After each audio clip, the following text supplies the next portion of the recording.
Iran এবং Russia আরও একটি ঐতিহাসিক সিদ্ধান্ত নিল। এবারে রাশিয়া মির পেমেন্ট কার্ড গ্রহণ করবে ইরান।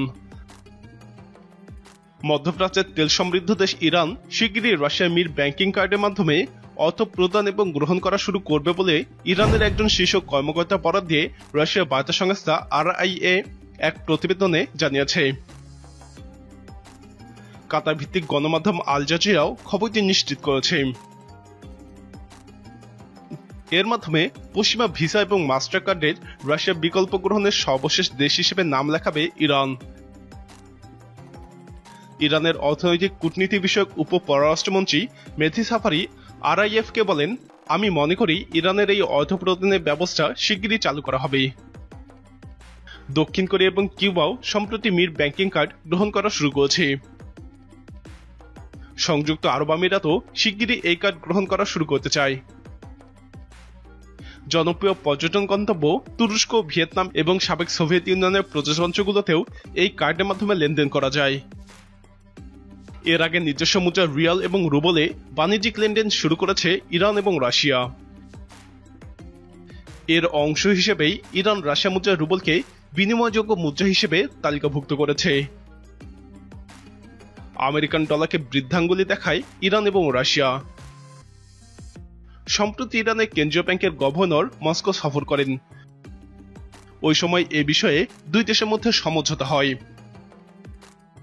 ইরান এবং রাশিয়া নিজস্ব মুদ্রায় লেনদেন শুরু করার অর্থই হচ্ছে দুই পক্ষ আমেরিকার ডলারকে বিদায় জানাতে যাচ্ছে। এছাড়াও রাশিয়ার সঙ্গে তেল শিল্পের ইতিহাসে সবচেয়ে বড় বিদেশি বিনিয়োগের চুক্তি স্বাক্ষর করেছে ইরান। রাশিয়ার প্রেসিডেন্ট ভ্লাদিমির পুতিন ইরান সফরের সময় ইরানের তেল মন্ত্রণালয় এই ঘোষণা দেয়। ইরানের তেল এবং জ্বালানি মন্ত্রণালয়ের নিজস্ব বার্তা সংস্থা সানা এবং প্রেস টিভি জানিয়েছে, ইরানের জাতীয় তেল কোম্পানি এবং রাশিয়ার জ্বালানি প্রতিষ্ঠান গ্যাজপ্রমের মধ্যে প্রায় 40 বিলিয়ন বা 4,000 কোটি ডলারের কৌশলগত সহযোগিতা চুক্তি স্বাক্ষরিত হয়েছে।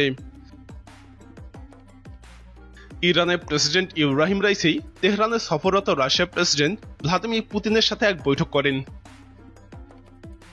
এ সময় দুই নেতা দ্বিপাক্ষিক সম্পর্কের সর্বশেষ অগ্রগতি নিয়ে আলোচনা করেন এবং দ্বিপাক্ষিক কৌশলগত সম্পর্ক আরও উন্নত করার ব্যাপারে একমত হন। বৈঠকে উল্লেখ করা হয়, সম্প্রতি দুই দেশের মধ্যে অর্থনীতি, নিরাপত্তা, অবকাঠামো, জ্বালানি, বাণিজ্য এবং শিল্পক্ষেত্রে সহযোগিতা উন্নত হয়েছে। এই উন্নয়নের গতি আরও বাড়াতে হবে। এছাড়াও উভয় পক্ষ যৌথভাবে সন্ত্রাসবাদের বিরুদ্ধে লড়াইয়ে সাফল্য অর্জন করছে এবং এই অঞ্চলের স্বাধীন দেশগুলোর নিরাপত্তা নিশ্চিত করতে ইরান এবং রাশিয়া একযোগে কাজ করে যাবে। রাশিয়া মির পেমেন্ট সিস্টেমটি প্রতিষ্ঠিত হয় 2015 সালে। 2017 সাল থেকে এটি যাত্রা শুরু করে। পেমেন্ট সিস্টেমটি রাশিয়ান হলেও এটাকে ডেভেলপ করেছে বেলজিয়ামের একটি প্রতিষ্ঠান। দক্ষিণ কোরিয়া পশ্চিমা জোটে ঘনিষ্ঠ হওয়া সত্ত্বেও রাশিয়ার এই পেমেন্ট সিস্টেমে যুক্ত হয়েছে। তবে ইরানের এই সিস্টেম গ্রহণ করাটা খুবই গুরুত্বপূর্ণ, কেননা ইরান তেল উৎপাদন এবং রপ্তানিকারক দেশ। প্রিয় দর্শক, ধীরে ধীরে রাশিয়া মির পেমেন্ট সিস্টেমে বিভিন্ন দেশে যুক্ত হওয়াকে আপনি কিভাবে দেখছেন? আপনার মতামত কমেন্টে জানান। নিয়মিত এরকম ভিডিও পেতে আমাদের চ্যানেলটি সাবস্ক্রাইব করে আমাদের সাথেই থাকুন।